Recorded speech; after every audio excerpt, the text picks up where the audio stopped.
यहाँ जो कार्य करने वाले लोग हैं उनके लिए शौचालय तक नहीं है। जो स्वास्थ्यकर्मी यहाँ काम करते हैं या तो अपने घर से पानी लाते हैं या आस पड़ोस के लोग उनकी मदद कर देते हैं। शौचालय जाना हो तो किसी के घर चले जाते हैं। अब इतनी बुरी स्थिति है, एक बिल्डिंग है वहाँ शौचालय तक नहीं है। सोचिए जो इलाज कराने आते हैं मरीज, उनके खासकर महिला मरीजों को, और जो महिला स्वास्थ्यकर्मी यहाँ काम कर रहे हैं उनके लिए कितना पीड़ादायक है। जहाँ हमारे प्रधानमंत्री ये बात कहते हैं कि खुले में शौच से मुक्ति हो, क्या मुक्ति होगी जब सरकार की यही स्थिति होगी। बिहार के मुख्यमंत्री नीतीश कुमार चाहे लाख स्वास्थ्य सेवा में सुधार का दावा कर रहे हों, लेकिन जमीनी हकीकत कुछ और ही बयां कर रही है। कुछ जगहों को छोड़ दे तो ग्रामीण इलाकों में स्वास्थ्य सेवाओं के नाम पर सिर्फ खाना पूर्ति ही है। आज हम बात कर रहे हैं जिले के मीरगंज स्थित स्वास्थ्य उपकेंद्र की, जहां की स्थिति बद से बदतर बनी हुई है। करीब 25 कट्ठे के क्षेत्र में फैला यह स्वास्थ्य केंद्र आज अपनी बदहाली एवं उपेक्षा पर आंसू बहा रहा है। फिर चाहे डॉक्टर्स चेंबर हो या दवा वितरण केंद्र या फिर जांच, हर तरफ छतों से पानी टपक रहा है और दीवार तथा छत से सीमेंट की पपड़ी गिर रहा है। यहाँ तक कि स्वास्थ्य कर्मी भी सहमे ही जाते हैं। इस स्वास्थ्य केंद्र में छत पर गिरा एक बूंद पानी भी बाहर नहीं जाता, 24 घंटे अंदर ही टपकता रहता है, जिससे सरकार द्वारा लगाए गए महंगे उपकरण एवं दवाएं भी खराब होते जा रही है। करीब 2 लाख से भी ज्यादा की आबादी इस स्वास्थ्य केंद्र पर निर्भर है। लेबर रूम तो बनाए गए, लेकिन गंदगी का आलम ये कि स्वस्थ आदमी भी संक्रमित हो जाए। ऐसा नहीं है कि ये हालात अभी बने हैं। 1978 में जब इस भवन का उद्घाटन हुआ, उसके बाद आज तक कभी इसकी देखरेख नहीं की गई, न ही कभी मरम्मत कराया गया। इससे पहले वर्तमान के स्वास्थ्य मंत्री मंगल पांडे इस जिले के प्रभारी मंत्री हुआ करते थे और कई बार इस जिले का भी दौरा कर चुके हैं। इसके बावजूद स्वास्थ्य सुविधाओं के नाम पर वर्तमान स्थिति आपके आंखों के सामने है। बिहार सरकार के सभी स्वास्थ्य सुविधाओं एवं दावों को मुंह चिढ़ा रहा यह स्वास्थ्य उपकेंद्र। दूसरी तरफ स्वास्थ्य कर्मी बताते हैं कि कई बार पत्राचार के माध्यम से आला अधिकारियों को वर्तमान स्थिति से अवगत कराया गया है, लेकिन नतीजा आपके सामने है। रिपोर्ट विशाल शाही, गोपालगंज। जर्जर है, पानी चूरा है, आप लैब टेक्नीशियन है, किस तरह से काम करते हैं, क्या क्या परेशानी आपको होती है? परेशानी तो बहुत है।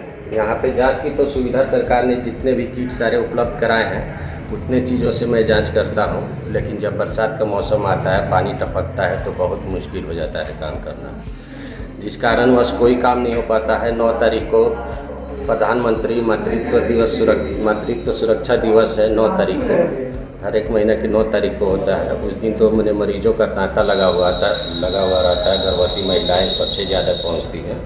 आज बरसात का मौसम रहता है तो सबसे ज़्यादा खतरा उन लोगों को रहता है, ताकि कहीं कोई छत से दीवार वाले कुछ ना गिर जाए। देखिए आज सुबह ही यहाँ पे छत से गिरा हुआ मलबा है जो नीचे फर्श पे पड़ा हुआ है, जिससे हम लोग की जान जाने की भी समस्या रहती है। छत हमेशा टपकते रहता है पानी, जिस कारण से बहुत सारी परेशानियां हैं। इसको लेकर आला अधिकारियों को कोई पत्राचार या फिर इंफॉर्मेशन सूचना दी गई?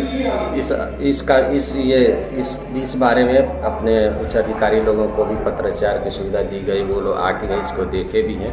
9 तारीख ये वैक्सीनेशन जो हो रहा था कोविड का, उस दिन वो लोग आए थे, सभी निरीक्षण करके गए, देखे कि हाँ पानी उस दिन भी टपक रहा था।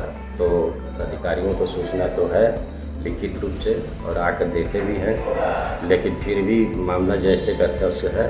केमिकल वगैरह भी, मेरा मशीन जो है वो सब भी थोड़ा सा प्रॉब्लम करने लगा है मॉइस्चर की वजह से, जिससे काम करने में असुविधा हो रही है। इवन कुर्सी तक पे पानी लगा हुआ, आप देख ही रहे, आपके सामने भी पानी अभी टपक रहा है। ये स्वास्थ्य केंद्र की स्थिति काफ़ी जर्जर है, क्या कुछ कहेंगे, किस तरह की परेशानियों का सामना लोगों को करना पड़ता है? अब इसकी स्थिति तो इतनी जर्जर है कि इसके इलाज की स्वयं आवश्यकता है। आप तो देख ही रहे हैं, आपने यहाँ वीडियो शूट किया है। एक आम आदमी यहाँ अपने परेशानियों को दूर करने आता है और मरीज को लेके आता है और वो खुद वो मरीज बन के जाता है। यहाँ के हालात ये हैं कि एक इंजेक्शन को छोड़कर कुछ नहीं मिलता है यहाँ।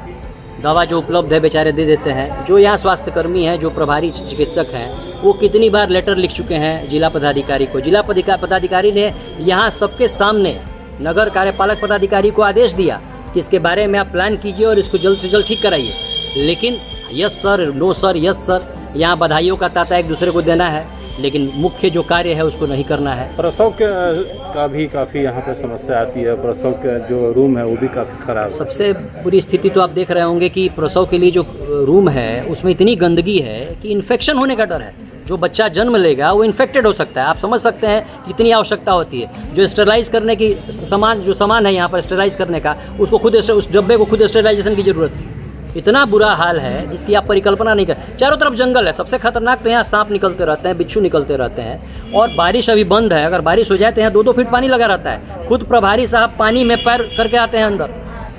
सोचिए, यहाँ जो कार्य करने वाले लोग हैं उनके लिए शौचालय तक नहीं है। जो स्वास्थ्यकर्मी यहाँ काम करते हैं या तो अपने घर से पानी लाते हैं या आस पड़ोस के लोग उनकी मदद कर देते हैं। शौचालय जाना हो तो किसी घर चले जाते हैं। अब इतनी बुरी स्थिति है, एक बिल्डिंग है वहाँ शौचालय तक नहीं है। सोचिए, जो इलाज कराने आते हैं मरीज, उनके खासकर महिला मरीजों को, और जो महिला स्वास्थ्यकर्मी यहाँ काम कर रहे हैं उनके लिए कितना पीड़ादायक है। जहाँ हमारे प्रधानमंत्री ये बात कहते हैं कि खुले में शौच से मुक्ति हो, क्या मुक्ति होगी जब सरकार की यही स्थिति होगी। काफ़ी दावा करते हैं कि स्वास्थ्य के क्षेत्र में काफ़ी सुधार हुआ है, लेकिन स्थितियां बता रही हैं कि अभी काफ़ी कुछ करना बाकी है। हमारे स्वास्थ्य मंत्री पिछले 4 साल से हैं, हमारे पड़ोस के जिले के हैं। पिछले वर्ष तक यहाँ के प्रभारी मंत्री हुआ करते थे, हमेशा उनकी यात्राएं यहाँ हुई करती थी। अब यहाँ की स्थिति आप देख कर समझ सकते हैं, ऐसा तो है नहीं कल हुआ है। ये जो हालात हैं ये तो काफ़ी दिनों से चल रहे हैं। तो सोच लीजिए स्वास्थ्य मंत्री जी का दावा कितना सही है। उसके लिए किसी सबूत की ना आवश्यकता है और ना कुछ बताने की आवश्यकता। पानी चू रहा है, किस तरह की परेशानियों का सामना आप लोगों को करना पड़ता है? तो हम लोग बहुत तरह के परेशानी से झेलना पड़ता है और इसके किसी के बीच काम करना पड़ता है। हम लोग का पेपर भी सुरक्षित नहीं है, टेबल भी सुरक्षित नहीं है। इस पानी में रह करके काम करते हैं, ठीक ना। यहाँ पानी का सुविधा भी नहीं है, इवन बाथरूम जो है उसका भी व्यवस्था नहीं है। आप लोग उच्च अधिकारी को इन्फॉर्मेशन दिया? जी दिया गया है, इसके लिए लिखित हम लोग दिए हैं। कितने दिन हो गए सर? वो दिए हुए हम लोग 6 महीना हो गया। कोई कार्रवाई अभी तक ना। कुछ आश्वासन? एक बार नापी जो कि नापी वगैरह हुआ था, इसका संतुलन के लिए टाइल्स वगैरह लगाने के लिए, उसके बाद भी कुछ नहीं। सर, लेबर रूम की स्थिति काफ़ी जर्जर है। किस तरह से प्रसव आप लोग कराते हैं? नहीं होता है, प्रसव नहीं होता? नहीं होता।